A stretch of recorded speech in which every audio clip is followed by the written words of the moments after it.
മരണമടഞ്ഞ് 45 വർഷം പിന്നിട്ടിട്ടും ഇന്നും മെഗാസ്റ്റാറായി വിലസുന്ന ഒരു മഹാനടനുണ്ട്.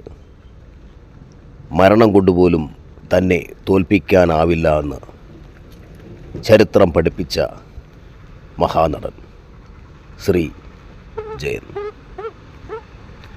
ജയൻ തരംഗം 1970കളുടെ അവസാനത്തിൽ തുടങ്ങി ഇന്നും തുടർന്നുകൊണ്ടിരിക്കുന്ന ഒന്നാണ്.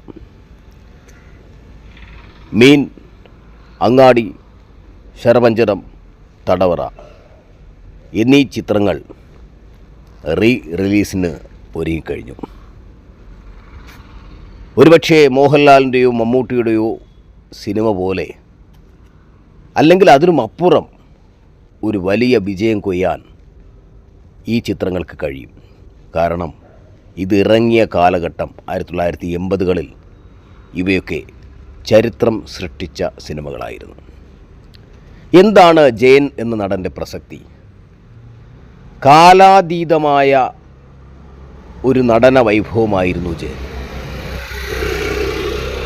ആക്ഷൻ കിങ് എന്ന് വേണമെങ്കിൽ അദ്ദേഹത്തെ വിശേഷിപ്പിക്കാം. സാഹസിക രംഗങ്ങൾ ഒരു മടിയും കൂടാതെ അതിൻ്റെ ഒറിജിനാലിറ്റിയിൽ തന്നെ അഭിനയിച്ച് ഫലിപ്പിക്കുവാൻ ജയൻ ശ്രദ്ധിച്ചിരുന്നു. ജയൻ എന്ന് പറയുന്ന നായക നടൻ്റെ ഉദയം എന്നത് ചെറിയ വേഷങ്ങളിലൂടെയായിരുന്നു. ചെറിയ വേഷങ്ങളിൽ തുടങ്ങി ഒരു വലിയ താരമായി അദ്ദേഹം മാറുമ്പോഴും അങ്ങേയറ്റം വിനയം സൂക്ഷിച്ച മനുഷ്യനായിരുന്നു. ഇത്രയേറെ വിനയമുള്ള സ്വഭാവ ഗുണമുള്ള മറ്റൊരു താരത്തെ നമുക്ക് കാണാൻ കഴിയുമോ എന്ന് പല നടീനടന്മാരും ചോദിച്ചിട്ടുണ്ട്. അത്രയ്ക്ക് വിനയാന്വിതനായിരുന്നു. വടക്കൻ പാട്ട് ചിത്രങ്ങളിൽ ജയനെപ്പോലെ ശോഭിച്ച ഒരു താരം ഇന്ത്യൻ സിനിമയിലില്ല. ജയനൊരു ഇതിഹാസമാണ്.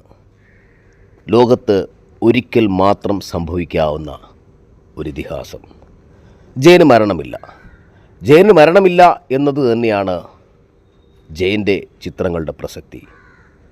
ജയൻ്റെ ചിത്രങ്ങൾ ഹിറ്റുകളായി, സൂപ്പർ ഹിറ്റുകളായി, ഇനിയുമേറെ തലമുറകൾക്ക് രസം പകരാൻ റിലീസായി ഇറങ്ങുമ്പോൾ അത് മലയാളിക്ക് മാത്രമല്ല, ഇന്ത്യൻ ജനതയ്ക്ക്, ലോക ജനതയ്ക്ക് തന്നെ അഭിമാനമായി മാറും എന്നതിൽ യാതൊരു സംശയവുമില്ല.